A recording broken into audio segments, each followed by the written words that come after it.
सत्य वचन की राह पर चलें हम सदा, यीशु का साथ हो रहे हमारी हर दुआ।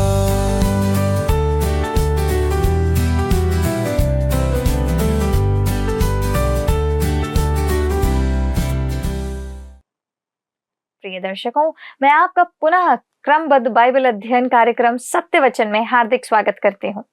प्रिय मित्रों, आज हम जकरिया 6:15 पर मनन करेंगे। ये एक ऐसा पद है जो न केवल उस समय के लिए संदेश था, बल्कि भविष्य की महान आत्मिक सच्चाई को भी प्रकट करता है। इस पद में लिखा है कि दूर देश के लोग आकर यहोवा के भवन को बनाएंगे। यह भविष्यवाणी इस बात का संकेत है कि परमेश्वर का कार्य सीमित नहीं है, वो सभी जातियों, भाषाओं और राष्ट्रों को अपने उद्देश्य में सम्मिलित रखता है। मित्रों, आइए हम परमेश्वर के दास के द्वारा देखें कि ये वचन कैसे हमें परमेश्वर के राज्य की वैश्विक दृष्टि और उसकी योजना को समझने में सहायता करता है। प्रिय दर्शकों, हमारे राजा प्रभु यीशु मसीह के नाम में प्रेम भरा नमस्कार। परमेश्वर का अनुग्रह आप सभी पर बना रहे। एक बार पुनः आप सभी का सत्यवचन बाइबल अध्ययन में स्वागत है। हम आज जकरिया भविष्यवक्ता की पुस्तक के 6वें अध्याय के अंतिम पद संख्या 15 का अध्ययन करने जा रहे हैं। मित्रों, पिछले प्रसारण में हमने प्रभु यीशु को हमारे राजा और याजक के रूप में देखा था कि एक दिन वह संसार में अपना राज्य स्थापित करेगा और वह हमारा राजा और हमारा महायाजक होगा। वैसे तो आज भी वह हमारा महायाजक और राजा है। तो आइए मित्रों, हम पढ़ते हैं जकरिया 6वें अध्याय का 15वां पद। लिखा है, फिर दूर दूर के लोग आकर यहोवा का मंदिर बनाने में सहायता करेंगे और तुम जानोगे कि सेनाओं के यहोवा ने मुझे तुम्हारे पास भेजा है। यदि तुम मन लगाकर अपने परमेश्वर यहोवा की आज्ञाओं का पालन करो तो यह बात पूरी होगी।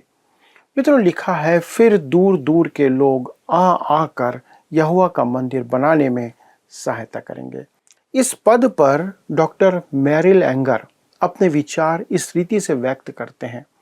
दूर बेबीलोन से आए प्रतिनिधि मंडल ने मंदिर के लिए चांदी और सोने की भेंट चढ़ाई, जो उस समय निर्माणाधीन था। वह अवसर था जब जकरिया ने भविष्यवाणी की कि भविष्य में यरूशलेम में एक शानदार और एक अद्भुत मंदिर स्थापित किया जाएगा, जो सभी राष्ट्रों के लोगों के लिए प्रार्थना का घर होगा, और यहाँ तक कि दूर दूर के गैर यहूदी लोग भी आराधना के लिए आएंगे और वे परमेश्वर के मंदिर के लिए भेंटें लाएंगे। यशायाह भी सहस्त्राब्दी राज्य के मंदिर में अन्य जाति लोगों के आने की बात कहता है। जैसे यशायाह 2 अध्याय के 2 पद में लिखा है, अंत के दिनों में ऐसा होगा कि यहोवा के भवन का पर्वत सब पहाड़ों पर दृढ़ किया जाएगा और सब पहाड़ियों से अधिक ऊंचा किया जाएगा, और हर जाति के लोग धारा के समान उसकी ओर चलेंगे।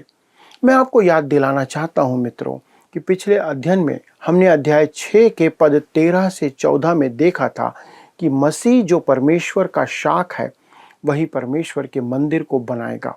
और इस पद संख्या 15 में वह कहता है, फिर दूर दूर के लोग आकर यहोवा का मंदिर बनाने में सहायता करेंगे। मित्रों, अन्य जाति राष्ट्र के लोग परमेश्वर के मंदिर का निर्माण करेंगे क्योंकि वे अपनी संपत्ति उसमें लगाएंगे। हमें इन दो बातों का अंतर समझना होगा, क्योंकि लिखा है प्रभु यीशु मसीह स्वयं इस मंदिर को बनाएगा, और दूसरी जगह यह भी देखते हैं कि अन्य राष्ट्र के लोग भी दूर दूर से आकर यहोवा के मंदिर का निर्माण करेंगे। मित्रों, यशायाह 56 उसके 6 और 7 में लिखा है, परदेसी भी जो यहोवा के साथ इस इच्छा से मिले हुए हैं कि उसकी सेवा टहल करें और यहोवा के नाम से प्रीति रखें और उसके दास हो जाएं, जितने विश्राम दिन को अपवित्र करने से बचे रहते और मेरी वाचा का पालन करते हैं, उनको मैं अपने पवित्र पर्वत पर ले आकर अपने प्रार्थना के भवन में आनंदित करूंगा। उनके होम बलि और मेल बलि मेरी वेदी पर ग्रहण किए जाएंगे, क्योंकि मेरा भवन सब देशों के लोगों के लिए प्रार्थना का घर कहलाएगा। इसके आगे हम देखते हैं कि जकरिया 6 के 15 में आगे कहता है, और तुम जानोगे कि सेनाओं के यहोवा ने मुझे तुम्हारे पास भेजा है। मित्रों, स्पष्ट रीति से इसका यही अर्थ है कि मसीह यीशु जो हमारा मसीह है, परमेश्वर के वचन की सच्चाई को स्थापित करेगा। और तब इसी पद में आगे लिखा है, यदि तुम मन लगाकर अपने परमेश्वर यहोवा की आज्ञाओं का पालन करो तो यह बात पूरी होगी। मैं यह नहीं जानता मित्रों कि इस भविष्यवाणी की पूर्ति उनकी आज्ञाकारिता पर निर्भर करेगी या नहीं, क्योंकि भविष्यवाणी परमेश्वर की शाश्वत योजना और उद्देश्य है, बल्कि इसमें उनकी भागीदारी उनके विश्वास और आज्ञाकारिता पर निर्भर करती है। जैसा कि आपको मालूम है, हम जकरिया की पुस्तक के पहले प्रमुख भाग को समाप्त करने जा रहे हैं। हमें इसके इतिहास और भविष्यवाणी की धारा को खोजने की आवश्यकता है। इस भाग में हमारे लिए अपना रास्ता भटकने की एक संभावना बनी रहती है, और ऐसा करने से हम पवित्र शास्त्र के सबसे महान पाठों में से एक और परमेश्वर द्वारा अपने वचन में दिए गए सबसे महान सिद्धांतों में से एक को छोड़ देने या उससे भटक जाने की संभावना हो जाती है। जो भविष्यवाणी सिखाने का प्रयास करते हैं, मैं उन लोगों से आग्रह करता हूँ कि वे इस छोटी सी पुस्तक का अध्ययन बहुत ही ध्यानपूर्वक करें, जिस कारण यह उन्हें कुछ बेतुकी और अजीब व्याख्याएं करने से बचा सकता है। क्योंकि जकरिया के दर्शन अत्यधिक प्रतीकात्मक हैं, इसलिए हम इस निष्कर्ष पर पहुंच सकते हैं कि वे प्राचीन काल के किसी भविष्यवक्ता के अव्यवस्थित दर्शन नहीं हैं, जो लोग उन्हें एक दूसरे से पूरी रीति से असंबंधित मानते हैं। वे उन्हें किसी भी तरह से व्याख्या करने के लिए स्वतंत्र महसूस करते हैं। किसी भी एक दर्शन को उसके संदर्भ से बाहर निकालने और उसे बेतुकी व्याख्या देने का खतरा सदा बना रहता है। हमें याद रखना चाहिए कि भविष्यवाणी की व्याख्या करने के महान नियमों में से यह एक है कि किसी भी भविष्यवाणी की व्याख्या किसी व्यक्ति के निजी अनुमान या उसके विचार के आधार पर नहीं होती है, अर्थात इसे भविष्यवाणी के पूरे संदर्भ में उसके उचित स्थान पर बैठाया जाना आवश्यक है। हमें इस बात का ध्यान रखने की आवश्यकता भी है कि जकरिया के सभी दर्शन एक दूसरे से संबंधित हैं, उनका अर्थ स्थानीय है और साथ में हमें इतिहास की रूपरेखा भी प्रस्तुत करता है। वे दर्शन हमें इस्राएल राष्ट्र के संपूर्ण भविष्य का चित्रण प्रस्तुत करते हैं, जिसमें उनके विरोधियों का नाश, उनका शुद्धिकरण और उनके महायाजक के प्रति उनका नवीनीकरण भी शामिल है। यह भाग मसीह यीशु के महायाजकीय राजा के रूप में इस पृथ्वी पर वापस आने के साथ समाप्त होता है। मित्रों, यह पूरा दर्शन परमेश्वर द्वारा जकरिया को निराश लोगों को प्रोत्साहित करने के लिए दिया गया था, जो मंदिर का निर्माण करने में संघर्ष कर रहे थे, उस निराशा के बीच में थे। मित्रों, न केवल निर्माण कार्य धीमा और कठिन होता जा रहा था, परंतु यह सुलेमान का जो मंदिर था और बेबीलोन में या मादी फारसी साम्राज्य में जितने भी विशाल मूर्ति पूजक मंदिर थे, उनकी तुलना में यह बहुत छोटा और महत्वहीन प्रतीत हो रहा था इन्हें। यद्यपि इस समय इस्राएल शांति में था और यह उनके लिए मंदिर निर्माण का समय था। दोस्तों, अब मैं आपका ध्यान इस पद के 3 स्तरीय अर्थ की ओर खींचना चाहता हूं, जिसमें से पहला है उसका वर्तमान या समकालीन अर्थ, दूसरा है सतत जारी रहने वाला अर्थ, अर्थात जो कंटिन्यू चलने वाला उसका अर्थ है, और तीसरी बात सभी बातों की अनंत परिणति या उसका हश्र क्या होगा। दोस्तों, वर्तमान या समकालीन अर्थ है कि जकरिया अपनी स्थानीय परिस्थितियों के संदर्भ में बात कर रहा था। वह अपने समय के लोगों से उनके समय की समस्याओं के संबंध में बातें कर रहा था। वह उन्हें प्रोत्साहित करते हुए निवेदन कर रहा था कि यह परमेश्वर की अनंत योजना और उद्देश्य है। वह छोटा मंदिर जो वे निर्माण कर रहे थे, अंततः एक दिन सहस्त्राब्दी राज्य के महान मंदिर की नींव बनने जा रहा है, जिसका निर्माण स्वयं प्रभु यीशु मसीह करेंगे। तथा जो दूसरा अर्थ है सतत जारी रहने वाला अर्थ, जो हमारे समय से संबंध रखता है, जो वर्तमान समय में चल रहा है। दूसरा तीमुथियुस 3 अध्याय के 16वें पद में लिखा है, हर एक पवित्र शास्त्र परमेश्वर की प्रेरणा से रचा गया है। इससे हमारे लिए भी एक संदेश निकल कर आता है। हालांकि यह सब हमारे लिए नहीं लिखा गया है, उदाहरण के लिए, परमेश्वर ने हमें मंदिर बनाने के लिए नहीं कहा है, परंतु आज बहुत से लोग यरूशलेम में मंदिर बनाने के लिए प्रयास करते हुए योगदान दे रहे हैं। यह वचन अनुसार नहीं है। हमारा काम इस्राएल में मंदिर बनाने के लिए ईंट जोड़ना नहीं है। हमारा काम उन तक उसका संदेश पहुंचाना है कि जो स्वयं युगों की चट्टान है, जो प्रभु यीशु मसीह है, उसने क्या कहा है। जैसा दानियल 2 अध्याय के 45 पद में लिखा है, वह पत्थर है जो किसी के हाथों के बिना खोदे पहाड़ से उखड़ा, जिसने स्वयं अपने बारे में मत्ती 21 के 44 में कहा था, जो इस पत्थर पर गिरेगा वह चकनाचूर हो जाएगा और जिस पर वह गिरेगा उसको पीस डालेगा। दोस्तों, याद रखिए, यदि हम उस पर नहीं गिरते हैं, यदि हम प्रभु यीशु मसीह पर नहीं गिरते, यदि उसके अनुग्रह के युग में पश्चाताप करके उसके पास नहीं आते हैं, तो एक दिन जब वह आएगा तो वह उन्हें पीस डालेगा, वह उन पर गिरेगा, जब उसके न्याय का दंड उन्हें भोगना पड़ेगा। हमने बेबीलोन, मादी फारसी, यूनानी, मकीदुनिया आदि सभी राष्ट्रों पर परमेश्वर का दंड देखा है। आज संसार इस सच्चाई से विमुख है कि परमेश्वर संसार के इतिहास में काम करते आ रहा है। क्या आप इस सच्चाई से अनजान हैं मित्रों? आज करोड़ों रुपए युद्ध में व्यय किए जा रहे हैं। क्या इसका लाभ किसी को मिल रहा है? संसार परमेश्वर के काम को नहीं देख पा रहा है। वर्तमान घटनाओं से हमें यह अवश्य सीखना चाहिए मित्रों कि परमेश्वर जितनी शीघ्रता से किसी राष्ट्र को ऊपर ला सकता है, उतनी ही जल्दी वह उसे नीचे गिरा सकता है। अनेक देश आज पृथ्वी पर शक्तिशाली राष्ट्र बन चुके हैं, लेकिन वे अपने पाप और अहंकार में लड़खड़ा रहे हैं।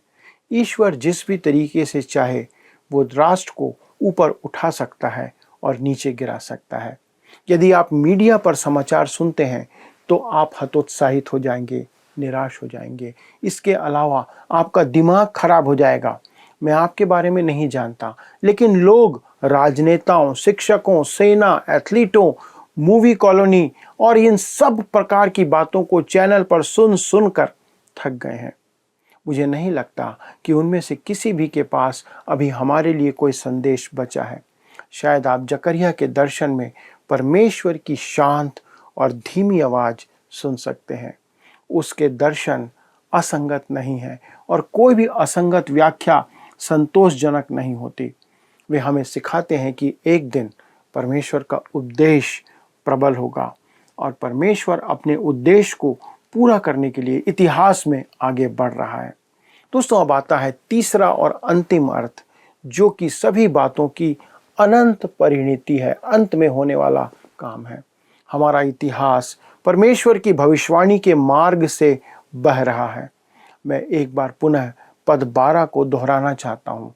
जकरिया 6 के 12 में कहता है, और उससे यह कहा, सेनाओं का यहोवा यूं कहता है, उस पुरुष को देख जिसका नाम शाख है, वह अपने ही स्थान में उग कर यहोवा के मंदिर को बनाएगा। जिस शाख को हमने देखा है वह कोई और नहीं, प्रभु यीशु मसीह है, जो सूखी और ऊसर भूमि पर उगा या उगी हुई जड़ है। वही हमारे लिए क्रूस पर मारा गया, परंतु वह फिर से राज्य करने आने वाला है। यशायाह इस बात को 4 अध्याय के 2 पद में लिखता है, उसी समय इस्राएल के बचे हुओं के लिए यहोवा की डाली भूषण और महिमा ठहरेगी और भूमि की उपज बड़ाई और शोभा ठहरेगी। उस समय वह अपने राज सिंहासन पर एक महायाजक होगा। यह जानने से हमें उन बातों को और उस परिप्रेक्ष्य में देखने से सहायता मिलती है। हो सकता है कि कुछ विश्वासियों का एक छोटा समूह हो जो किसी छोटे स्थान में एकत्र होता है, लेकिन वे मसीह के नाम पर एकत्र होते हैं और हमें उनका सम्मान करना चाहिए। वे उसके वचन का अध्ययन कर रहे हैं और वे वास्तव में उसकी इच्छा पूरी करना चाहते हैं। मित्रों, वह छोटा समूह शायद संसार के लिए अनजान हो, संसार के लोग उसे देख ना पाते हों, परंतु वह परमेश्वर की योजना और उद्देश्य में विश्व स्तर पर होने वाली राजनायकों की बैठक से अधिक महत्वपूर्ण है। परमेश्वर के दृष्टिकोण में संसार के बहुत से लोगों के लिए उस पर विश्वास करना कठिन है, क्योंकि संसार इन बातों को परमेश्वर के दृष्टिकोण से नहीं देख पाता है। आप देख सकते हैं कि वे छोटे आराधना समूह किसी दिन स्वर्ग में उस महान गीत गाने वाले के समूह में शामिल होंगे। जैसा प्रकाशित वाक्य 5 अध्याय के 9 और 10 पद में लिखा हुआ है, एक नया गीत गाते हुए वे पाए जाएंगे।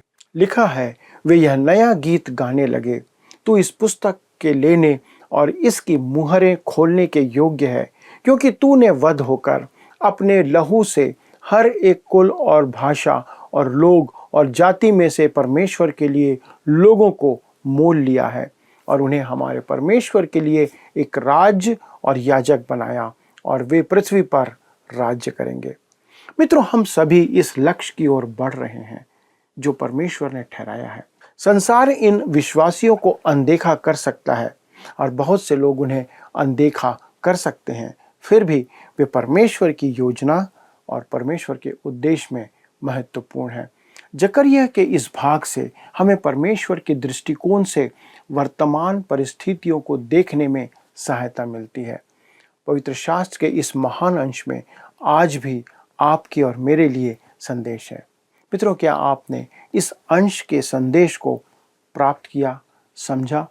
यदि हाँ, तो मेरा आपसे निवेदन है कि प्लीज़ आप आज ही हमें फ़ोन के माध्यम से अपने विचार हमें बताएं, क्योंकि यह हमारे लिए भी उत्सुकता का विषय है। हमें आपके फ़ोन, पत्र और SMS का इंतज़ार रहेगा। आइए प्रार्थना के साथ इस अध्ययन को समाप्त करें। हमारे स्वर्गीय पिता, हम धन्यवाद देते हैं प्रभु आपके प्रेम और दया के लिए, आपकी करुणा और आशीष के लिए। प्रभु, आपने सहायता किया कि हम इस अध्ययन को पूरा कर सके प्रभु, और आपने इन भेद भरी बातों को प्रकट किया कि प्रभु अंत समय में उस सहस्त्राब्दी राज्य में स्वयं प्रभु यीशु मसीह इस मंदिर को वहाँ बनाएंगे, क्योंकि पिता परमेश्वर आपने ऐसा कहा है आप करेंगे। प्रभु, हम सब अपना जीवन, अपना धीरज आपके ऊपर रखते कि प्रभु इस समय को हम प्रभु जो आपने हमें दिया है शांति और धैर्य के साथ आपकी महिमा करते हुए पूरा करने पाएँ। हमारे दर्शकों के जीवन में आपकी विशेष आशीष और आपका विशेष अनुग्रह मांगते हैं प्रभु। आप उन्हें सुरक्षित रखें, उनके कार्यों में आशीष दें प्रभु। जिस कार्य में भी वे संलग्न हैं उसमें उन्हें बढ़ाएं और होने दे पिता परमेश्वर, उनके घर में, उनके जीवन में, उनके परिवार में आपकी भरपूरी बनी रहे। जो कुछ भी प्रभु वो आपकी सेवा के लिए कर रहे हैं, चाहे समय दे रहे हैं, चाहे दान दे रहे हैं प्रभु, उस पर अपनी आशीष का हाथ रखें। धन्यवाद के साथ पिता इस विनती को प्रभु यीशु क्रिस्त के नाम से मांगते हैं, आमीन। प्रिय दोस्तों, अगले प्रसारण में हम इस अध्ययन को आगे बढ़ाएंगे और मुझे आशा है कि आज का अध्ययन आपके लिए भी आशीष का कारण रहा होगा। प्रभु आप सबों को आशीष दे। आइए अब हम प्रश्न को देखें। पिछले प्रश्न का उत्तर है ए, मजबूत। हृदय नाम का अर्थ है मजबूत। आज के अध्ययन पर आधारित प्रश्न है, कहाँ की प्रतिनिधि मंडल ने मंदिर के लिए चांदी और सोने की भेंट चढ़ाई जो उस समय निर्माणाधीन था? ए, यरूशलेम की प्रतिनिधि मंडल, बी, जकरिया के प्रतिनिधि मंडल, सी, बेबीलोन से आए प्रतिनिधि मंडल, डी, स्थानीय प्रतिनिधि मंडल। मित्रों, इस प्रश्न का उत्तर हमें कल सुबह 6 बजे से पहले विकल्प A, B, C या D के साथ अपना नाम, पता, स्थान के साथ 9651433397 पर SMS या WhatsApp करें। मित्रों, आज के अध्ययन में हमने सीखा कि यह परमेश्वर का मंदिर जो आत्मिक रीति से मसीह का देह है, केवल यहूदियों द्वारा नहीं बल्कि सब राष्ट्रों के विश्वासियों द्वारा मिलकर बनाया जा रहा है। ये पद हमें भी आमंत्रण देता है कि हम भी इस महान कार्य में भाग लें। जब हम परमेश्वर की आवाज सुनकर उसकी आज्ञा मानते हैं, तभी हम उसके उद्देश्य का भाग बनते हैं। तो आइए हम भी अपने हृदयों को खोलें और उसकी बुलाहट को स्वीकार करें और उस आत्मिक भवन को बनाने में सहयोगी बने जिसमें परमेश्वर वास करता है। क्या आप उस भवन को बनाने में शामिल होना चाहते हैं? इस पर अवश्य आज मंथन करिएगा। मित्रों, इस अध्ययन को दोबारा देखने के लिए आप हमारे YouTube चैनल वर्ड रिसाउंड्स हिंदी में देख सकते हैं। अधिक जानकारी और प्रार्थना हेतु आप स्क्रीन पर दिए गए नंबर पर संपर्क करिए, जो कि है 9651433397। हमारे परामर्शदाता आपकी सहायता करने के लिए इंतजार कर रहे हैं। प्रभु आपके साथ रहे। धन्यवाद। क्या आपको यह कार्यक्रम पसंद आया? अभी हमें एक मिस कॉल करें और आप अगले विजेता हो सकते हैं।